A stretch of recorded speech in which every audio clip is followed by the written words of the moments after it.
la soledad de Dios y la aseidad de Dios. Esos términos vamos a definirlos, qué significa o a qué apunta cuando se habla acerca de estos temas. En muy pocos libros de teología sistemática nosotros nos encontramos que hable acerca de la soledad de Dios. Y en muy pocas prédicas se habla de estos temas por su escasez, digámoslo así, de material que hay al respecto, pero cuando se habla de esto suena extraño, y cuando nosotros pensamos en soledad nos imaginamos la soledad en el contexto, en el trasfondo humano.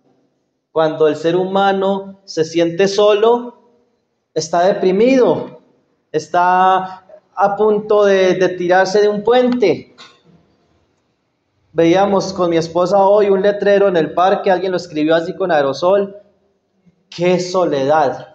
¡Qué vida tan dura! Aunque lo dijo en otras palabras más fuertes. Y yo era pensando, mientras los niños se comían un mango, éramos pensando qué triste la vida de una persona sin Cristo. Cuando está sola, cuando está en soledad, no quiere vivir. No le encuentra sentido a nada, pero cuando nosotros pensamos en lo que mencionamos, la soledad de Dios, no debemos pensar en Dios como cuando una persona está sola.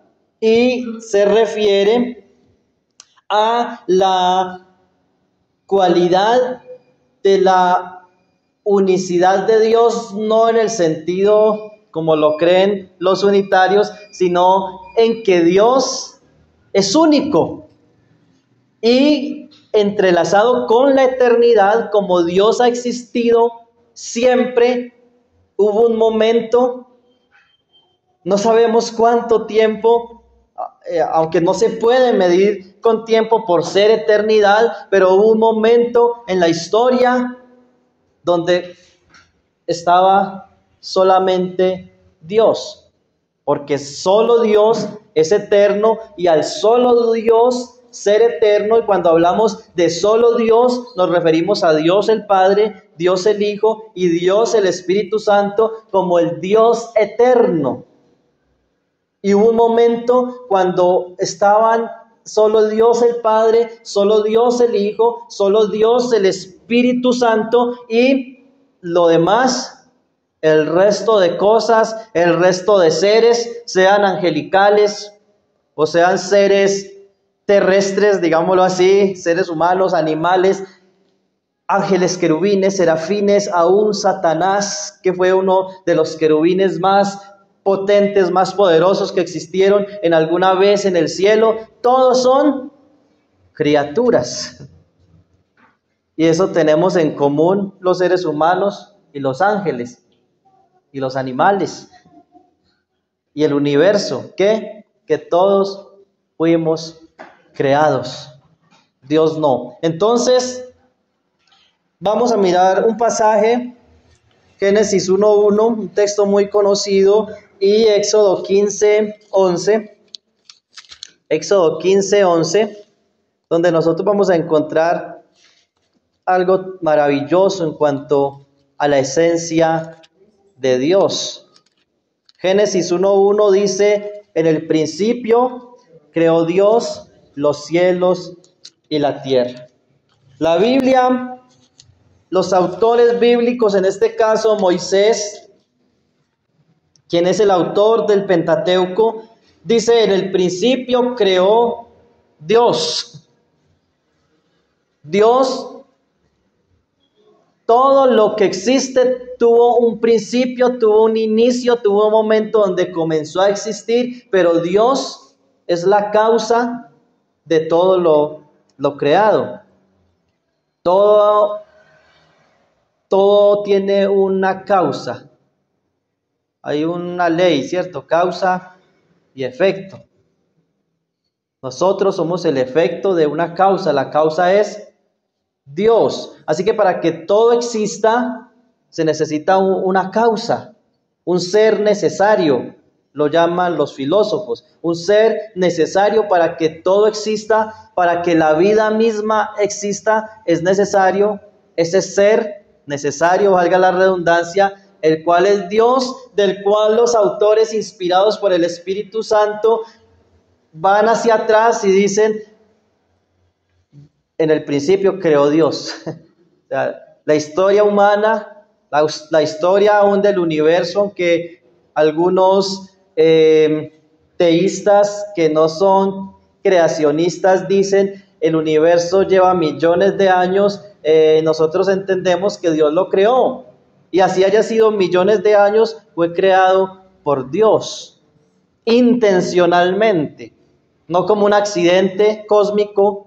En la escuelita nos enseñaban que el Big Bang, que un huevito tenía tanta energía que explotó y de ahí salió todo lo observable, que es ahora es el universo observable, y que algunos tienen la teoría y seguramente que después del universo observable hay muchos más universos, por el universo ser eterno e infinito en tamaño, digámoslo así, aunque tamaño no es una palabra que cabría para referirse al universo o a la expansión del todo, donde según ellos está la nada y de la nada salió todo. Nosotros entendemos que hubo un Dios desde la eternidad y que hubo un momento donde creó los cielos, el universo, y que puso una atención especial en la tierra. Aunque digan somos un diminuto punto, somos como un grano de arena en la orilla del mar, la tierra no es nada, realmente no somos nada, dicen algunos. Pues tengo para decirle, mis hermanos, que Dios puso su atención en la tierra y no solamente la creó, la ordenó. Dedicó 6 días para organizar la tierra, para crear, para traer vida a la tierra y para poner un ser a imagen y semejanza de Dios en la tierra. En la luna no hay seres, en Marte no hay seres y seguramente en otros planetas parecidos a la tierra no hay seres a imagen y semejanza de Dios. Ni siquiera de los ángeles dice que son hechos a imagen y semejanza de Dios. Él puso su atención en una creación y Él puso su atención en el hombre, en el ser humano. Puso tanto su atención en nosotros que envió a su Hijo, al Hijo del hombre, al Dios, al Hijo de Dios en forma de ser humano. Así que no es que el ser humano sea una basura, no, Dios puso su atención en la tierra. Entonces en el principio Él creó todo y en Éxodo dice de Dios, Éxodo 15:11, dice: ¿quién como tú, oh Jehová, entre los dioses? ¿Quién como tú, magnífico en santidad, terrible en maravillas, hazañas, hacedor de prodigios? Dios, el único. Por eso hablábamos de esa cualidad, de esa singularidad de Dios. Él es único. Él es único. De ningún ser puede decir, y de ningún ser se puede decir es eterno. De ningún ser se puede decir hubo un momento en la historia, no tengo otra palabra para describirlo, pero hubo un momento donde ese ser existió solo. ¿Y sabe qué es lo maravilloso? Y de eso vamos a hablar, que es la seidad de Dios. Aunque Él estaba solo, el Padre, el Hijo y el Espíritu Santo, ellos no estaban tristes, no tenían necesidad de nada más, no les hacía falta nada, porque nuevamente todo lo que hay, seres, toda la creación, somos parte de ese plan. de la causa de todas las cosas. Tal vez somos eternos en el sentido de que estábamos en el corazón de Dios desde la eternidad. Estábamos en los planes de Dios, pero dice en Salmo 139, recuerdan que veíamos el domingo, que en tu libro estaban, ¿se acuerdan? En tu libro estaban todas aquellas cosas que fueron luego formadas.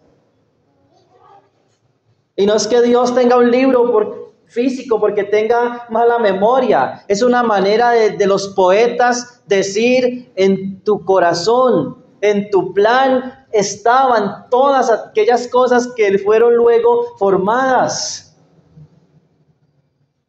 En el plan eterno de Dios estaba formar un planeta que los seres humanos lo llamarían tierra.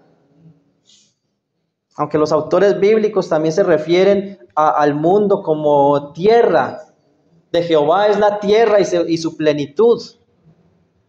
Y en el corazón de Dios, en los planes de Dios, estaba formar no solo un planeta, sino formar la humanidad. Al hombre, a su imagen y semejanza. En su plan estaba formar una naturaleza, animales, árboles, aire, que pudiésemos respirar, productos, cultivos, alimentos.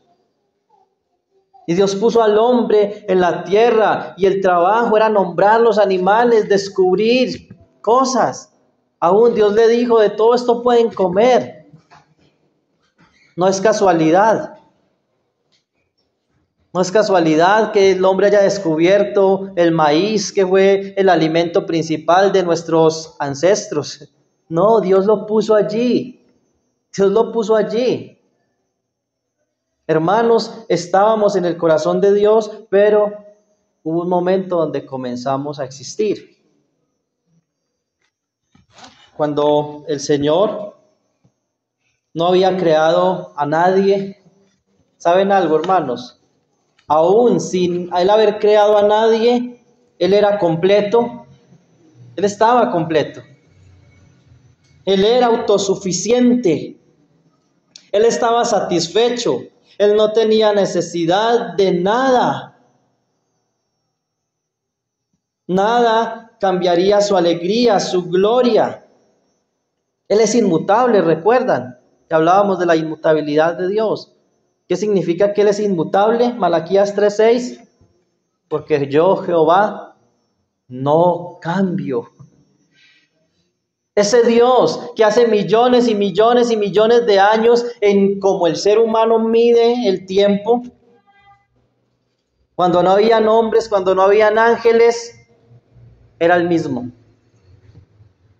Todopoderoso, todo suficiente, eterno, glorioso. Su gloria no aumentó cuando Él creó los ángeles. Su gloria no aumentó cuando creó a la humanidad.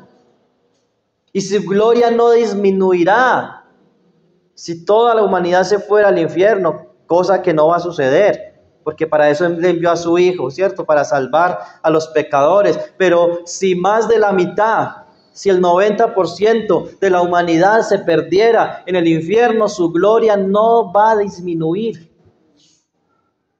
Su alegría, su gozo, porque Dios siente alegría, Dios siente gozo. Dice la Escritura que Él se goza sobre su pueblo con cánticos. No cambia.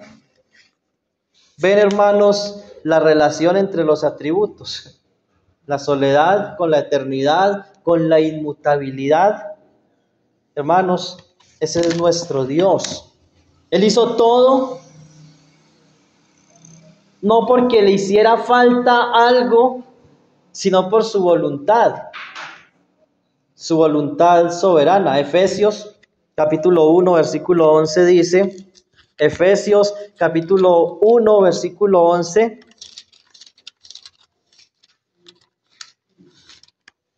y nuevamente esto tiene que ver con lo que hablábamos de que estábamos en el plan de Dios. En Él asimismo tuvimos herencia, habiendo sido predestinados conforme al propósito del que hace todas las cosas según el designio de su voluntad. Él no nos creó porque tuviese un vacío cósmico, existencial. No, porque quiso crearnos. Estábamos en su corazón y porque nos amó, nos creó, nos formó, nos puso nombre. Y otra razón es porque Él quiso manifestar, dar a conocer su gloria. No porque Él dar a conocer su gloria y porque al haber ángeles que lo adoraran, al haber seres humanos que voluntariamente se presentaran y se humillaran delante de Él, su gloria iba a crecer. No creció, porque Él es inmutable. Pero Él quiso manifestarla según el designio de su voluntad. Dice el versículo 5 de Efesios 1. Versículo 5. Dice, en amor, habiéndonos predestinado para ser adoptados hijos suyos por medio de Jesucristo, según el puro afecto de su voluntad. Isaías 43:7, que es un texto muy conocido, dice, para gloria mía los creé, los formé y los hice. ¿Para qué? Para su propia gloria. Pero eso no significa que Él ya sea más glorioso desde que creó al ser humano. Él no cambia. Pero Él quiso en su plan soberano crearnos. Y esa es también la manifestación de su amor. Él quiso dar a conocer su amor, quiso dar a conocer su gracia, su misericordia. Romanos capítulo 11, versículo 34. Hermanos, Él no tiene obligación con nadie. Él no tiene responsabilidad, obligaciones con nadie. Miren lo que dice este texto. 11:34 de Romanos. Porque ¿quién entendió la mente del Señor? ¿O quién fue su consejero? ¿O quién le dio a Él primero para que le fuese recompensado?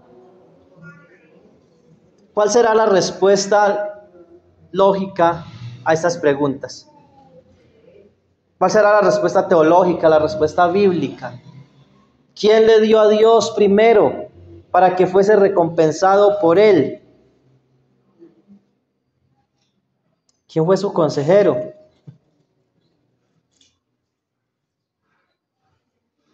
Entre los hombres, entre los ángeles. Nadie, hermanos. Él es autoexistente, Él es autosuficiente. Job capítulo 35, versículo 7. Job 35, 7. Miren qué versículos más tremendos, hermanos. 35, 7. Dice, si fueres justo, ¿qué le darás a él? ¿O qué recibirá de tu mano?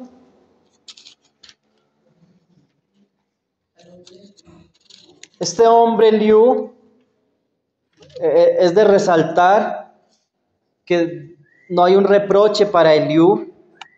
Y al final cuando Dios le dice a Job que ore por sus amigos para que sus amigos sean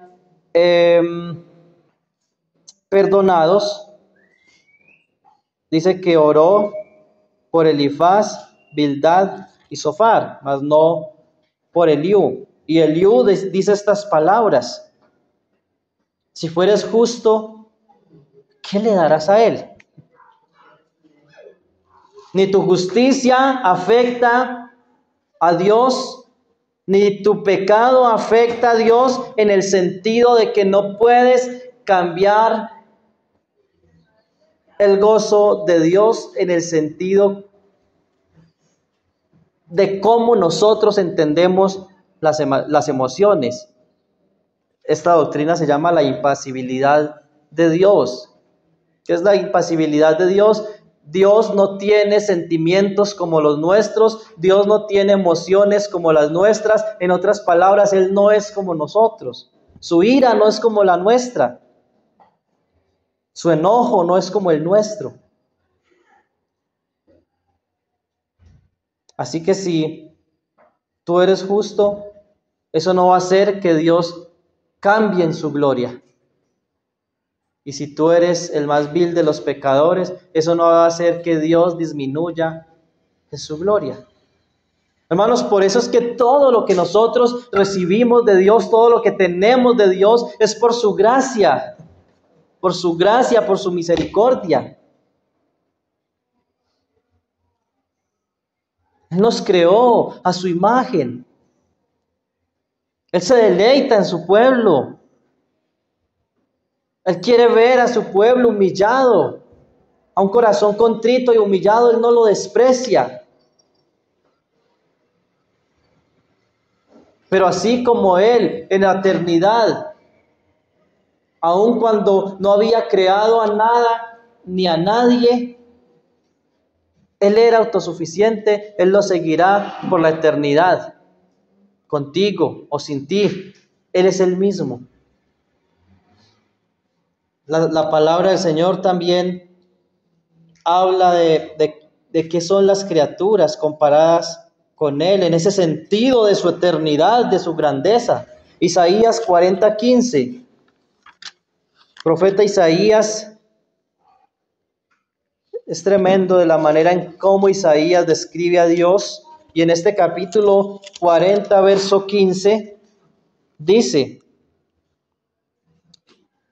mire lo que dice de las naciones. He aquí que las naciones le son como la gota de agua que cae del cubo, y como menudo polvo en la balanza le son estimadas. He aquí que hace desaparecer las islas como polvo. ¿Se imaginan? Partículas de polvo. Cuando usted está pesando las papas en el ara, usted no dice, le voy a quitar el polvo a las papas para que no se me pase. No, uno no echa de ver el polvo. Y así dice Dios, las naciones son como menudo polvo en la balanza. Verso 16, ni el Líbano bastará para el fuego, ni todos sus animales para el sacrificio. Como nada son todas las naciones delante de él, y en su comparación serán estimadas en menos que nada, y que lo que no es. ¿A qué pues haréis semejante a Dios? ¿O qué imagen le compondréis? Tremendo esto. Luego él comienza a hablar de la insensatez, de la idolatría. Si las naciones todas son como nada, son como polvo, ¿qué es un ídolo? ¿Qué dice Pablo de los ídolos? Un ídolo nada es en este mundo. Nada es. Hermanos, Dios, las naciones, las criaturas comparadas con Dios son como nada. Dice el Nuevo Testamento que Él es único en majestad. 1 Timoteo 6. Vamos allí un momento. 1 Timoteo 6:15. Dice la Escritura. 6:15, 1 Timoteo, la cual a su tiempo mostrará el bienaventurado y solo soberano Rey de reyes y Señor de señores. El único, noten esa expresión, hermanos, el único que tiene inmortalidad, que habita en luz inaccesible, a quien ninguno de los hombres ha visto ni puede ver, al cual sea la honra y el imperio sempiterno. Amén. Único, Él es único. El punto aquí en Timoteo es, Él es el único en majestad, en grandeza, en omnipotencia. Él es único. Único en majestad.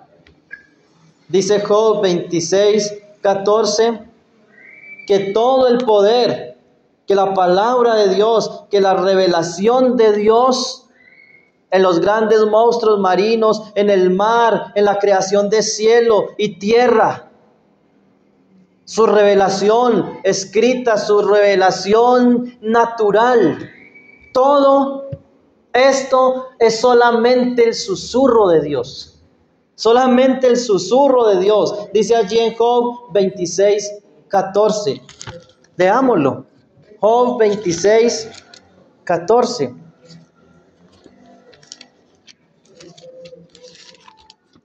¿Qué dice el texto? Dice, he aquí estas cosas son solo los bordes de sus caminos, y cuán leve es el susurro que hemos oído de él. Pero el trueno de su poder, ¿quién lo puede comprender? Qué grande es nuestro Dios. Pero esta área en el carácter de Dios nos muestra también cuán grande es el amor de Dios, cuán grande es su compasión, cuán inescrutables son sus caminos, sus juicios. Saber que aunque su majestad, su poder, su gloria no dependía si existía o no existía el ser humano, Él aún así nos creó.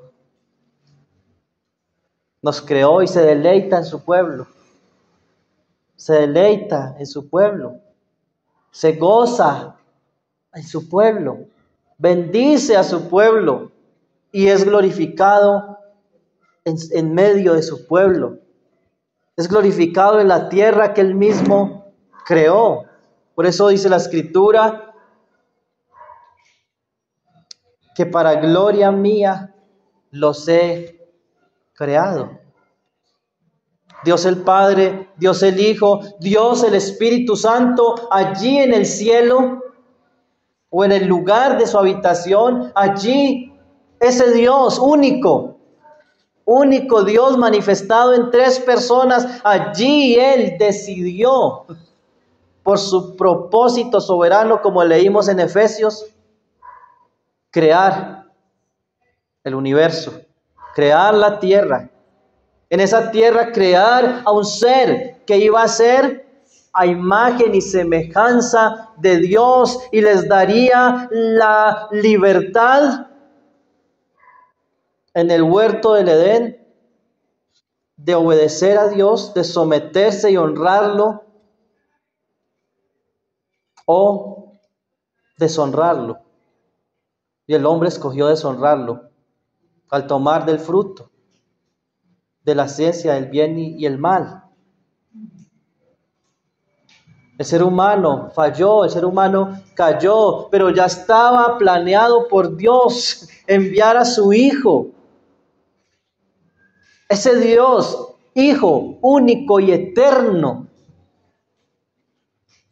enviarlo a morir en la cruz por esos humanos que estaban en su corazón desde la eternidad, que Él creó, que Él crearía y creó, y que ese ser humano cayó, pero Él envió a su Hijo para redimirlo, para que todo aquel que en Él cree no se pierda, mas tenga vida eterna, y Dios estará acompañado por la eternidad, no porque necesite compañía, sino por amor, porque te amó, porque me amó a mí, te amó a ti, no por ser los mejores, como dice refiriéndose al pueblo de Israel, no por ser la mejor nación te escogió Dios, sino porque te amó, porque te amó.